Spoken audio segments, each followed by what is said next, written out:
kami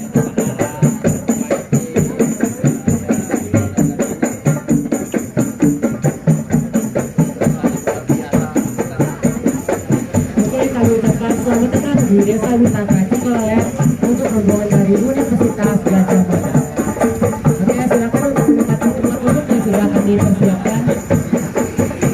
Oke, sekali lagi kami ucapkan selamat datang di Desa Wisata Cikolelet untuk makan siang kali ini dari Universitas Gajah Mada. Silakan untuk menempati tempat duduk yang sudah kami persiapkan.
Saya kira ini tempat ini bagus ya Pak Lurah, mungkin perlu Talaran juga ada tempat yang seperti ini ya.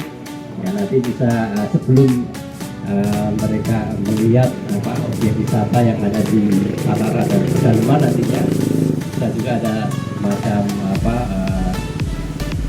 penelitian dulu ya, di mana bisa menikmati juga makanan atau juga kuliner di pedalaman atau juga di bagus ya. Kalau di Bali kita sudah menjadi hal yang biasa karena Bali terkenal dengan rumah-rumahnya yang eksotik ya, kemudian budayanya. Nah, sebetulnya kita juga bisa melihat seperti ini. Juga demikian juga beberapa kampung yang sudah demikian maju dan itu yang menggerakkan adalah warga. Jadi memang kuncinya adalah pada keberanian kita untuk mengeksplor diri yang ada, potensi yang ada di dalam. Dan tak lupa nih Pak Lurah Cikolelet ya, Lurah Kebanggaan kita bersama. Jadi desa terfavorit AGWI tahun 2021. Saya hadir pas pemberian hadiahnya ya saat itu di Jakarta. Saat jadi Kadis Kominfo.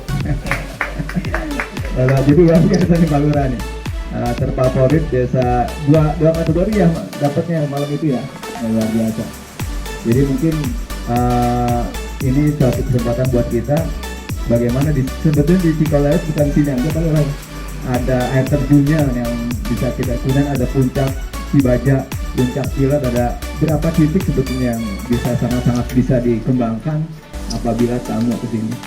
Kemudian juga belum lama juga ada berapa bulan yang lalu ada turis mancanegara ya dari Jerman apa ke sini ya, sempat tidur di sini ya di homestay ya. Nah ini suatu mudah-mudahan nih awal yang bagus lah buat desa Cikolelet. Tadi sebetulnya cuma dikasih waktu berapa jam nih Pak Lurah udah bisa nyiapkan ini, berarti emang siap berarti nih desa wisata ini ya. Nah, luar biasa nih. Ini Pak Lurah serta para pendukungnya di sini luar biasa. Nanti alhamdulillah ini dari adik-adik UGM bisa berkunjung, nanti suatu saat bisa menginap di sini. Agak lama nanti baru berkunjung lagi ke sini. Kemudian ya mohon juga Pak Kadis nih OPD diarahkan juga ke Cikolelet nanti biar tahu, biar ketika tuh UGM atau ke Jogja ditanya nanti ke OPD-nya nggak tahu gitu. Makanya kalau nggak bentuk dukungannya Pak Kadis bilang tuh suruh nginep di sini. Ada kegiatan di desa wisata Cikolelet. Tujuan dari pengembangan desa wisata Cikolelet ada yang pertama inovasi desa. ketika lahirnya undang-undang desa kami tergerak bagaimana kemudian kami sudah betul bahwa dana desa itu bukan dana abadi, Pak. Suatu saat bisa dikurangi atau suatu saat bisa hilang tergantung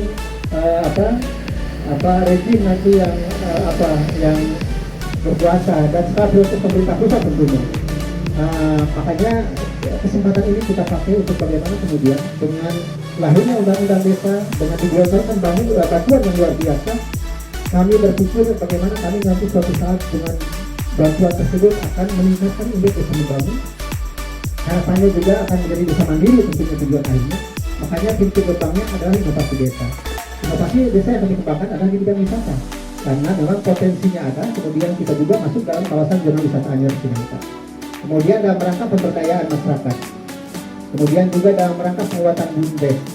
Dan pada akhirnya untuk menambah pendapatan asli desa. Kemudian pelestarian budaya. Tadi itu saya sampaikan dari awal. Sebelum kita harus mengembangkan desa wisata, Murah Danau itu menjadi kegiatan-kegiatan kepada warga. Padahal itu ada tradisi budaya. Kemudian bentrok berubah dan lain-lain. Perkenalkan saya Jindra, perwakilan dari KKN BPM.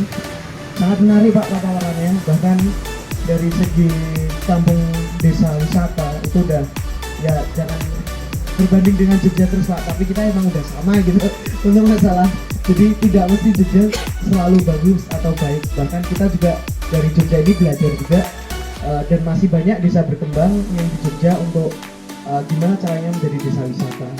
Nah, kemudian yang sangat menarik tadi itu menarik bagaimana sebenarnya pemuda-pemuda sini itu bisa sadar atau bahkan bisa terbentuknya kok dari situ Pak. Karena kami selama 50 hari berada di lapangan, sebagian besar yang berkontribusi secara penuh itu bahkan masih bisa dibilang adalah orang bukan remaja lagi, tapi udah orang tua, bapak-bapak, ibu-ibu biasanya gitu. Dan juga yang selalu kami guide selama ini, yang selalu datang kami beri sosialisasi itu bahkan juga bapak-bapak dan ibu-ibu. Sedangkan untuk anak mudanya sendiri ini masih memiliki kehidupannya sendiri. Nah, sedangkan mas-mas dan mbak-mbak di sini kan juga memiliki kehidupan sendiri. Nah, itu membagi waktunya tuh bagaimana, apa ketertarikannya untuk masuk Pok Darwis, dan apa motivasinya juga, sehingga memang bisa memajukan desanya sendiri. Gitu sih Pak. Terima kasih. Berangkat daripada sebenarnya keprihatinan bahwa Cipolt ini pada tahun 2015 bahkan sebelum tahun 2013 ketika Pak Supartengacia menjabat, bahwa Cipolt ini adalah desa tertinggal Pak. Kita tertinggal dengan desa-desa lain, infrastruktur juga ya sangat memprihatinkan lah. Kemudian masyarakat juga ada yang penggarap pekebun, dia tidak punya lahan, dia menggarap. Ada juga beberapa warga juga yang punya lahan gitu. Berangkat dari kondisi desa pada waktu itu, kita berpikir terutama dengan rekan-rekan Karang Taruna pada waktu itu, dengan rekan-rekan pemuda, bagaimana kemudian agar desa kita ini bisa lebih berkembang. Bisa lebih berkembang artinya dengan inovasi yang kita kembangkan ini, yang pertama adalah dapat meningkatkan tingkat perekonomian warga.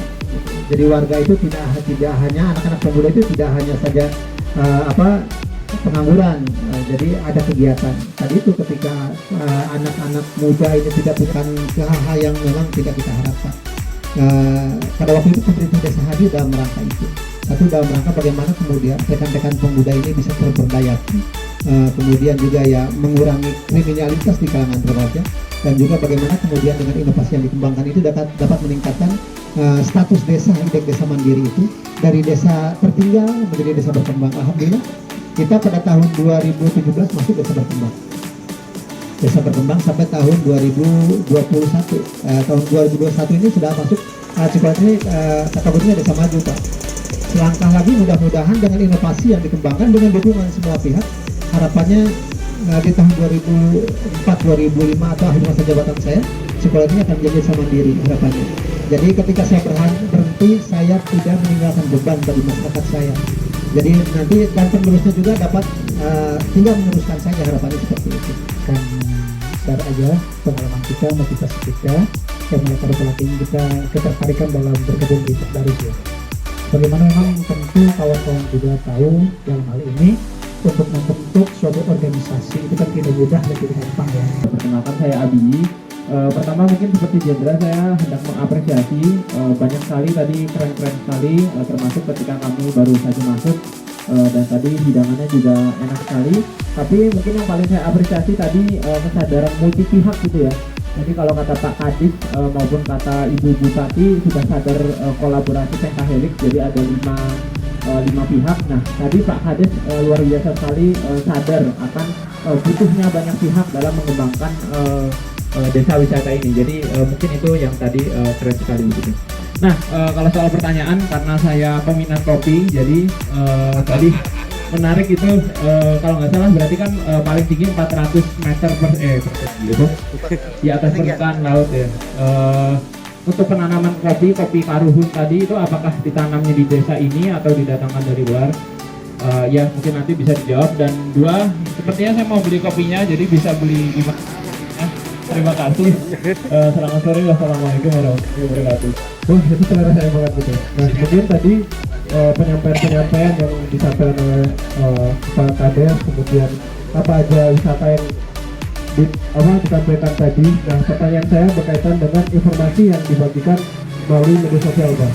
Nah, apakah informasi terkait desa Tegalet ini bisa didapatkan di website atau ada internet lainnya yang memungkinkan